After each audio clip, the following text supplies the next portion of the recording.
What I want to do now is just go over an example of a real-world problem involving linear equations. Now you'll see a variety of different problems involving linear equations, and the important thing really is to pick out the important information and use that information to go ahead and answer questions. So let's just take a look at one example here, and then you can figure out how to apply it later to different examples. So, Jenny rides a bike while visiting a city.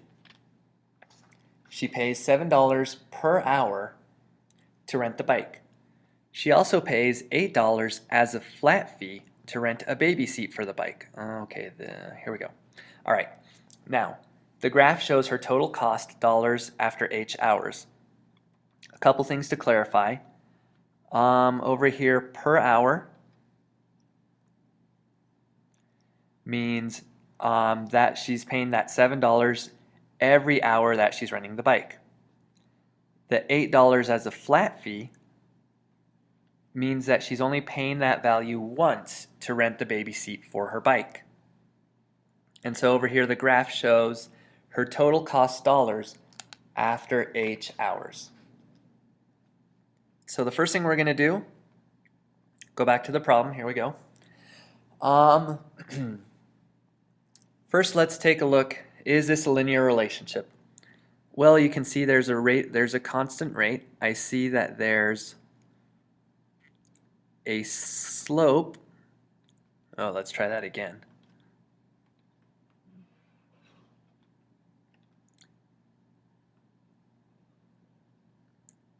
I have a rise and a run. I could use those values. So it looks like, yes, this is a linear relationship. Sure. Next, what is the vertical intercept and what does it tell us? All right, so the vertical intercept, if we see the y-axis goes vertical, the x goes horizontal. The vertical intercept is right here and it's at $8. But what does that $8 tell us? Well, there's a flat fee, so no matter how long she rents the bike, even if she decided to rent it for 0 hours, just, maybe take it around the block, she would still have to pay those $8. And then what we're going to do is go ahead and focus back on the slope of the graph. So if I'm picking 2 points, let's see. I have this point here, which is 0, 8. And then I'm going to pick another point on my graph. Looks like there's a pretty good dot right there at 8, 64. So the slope of the graph, let's see if I'm going to go ahead and do the math here. Remember, we can find the slope as y sub 2, y sub 1, x sub 2 minus x sub 1. And I get y, let's go x2, y2, x1, y1. Now I'm going to have 64 minus 8 over 8 minus 0. 64 minus 8 is 56 divided by 8. So the slope of this graph is 7. What does that 7 represent? Well, it represents that $7 per hour that she's renting the bike. So if we take a look at the linear equation, let's go ahead and write it out. Big letters here. Y equals mx plus b. Big letters. We're also going to add some happy trees.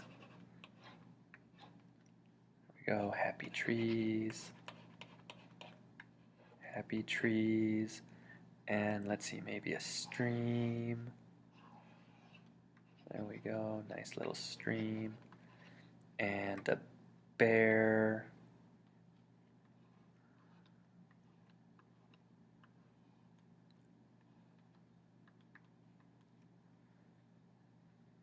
Let's see, I don't know, bare arms, bare feet.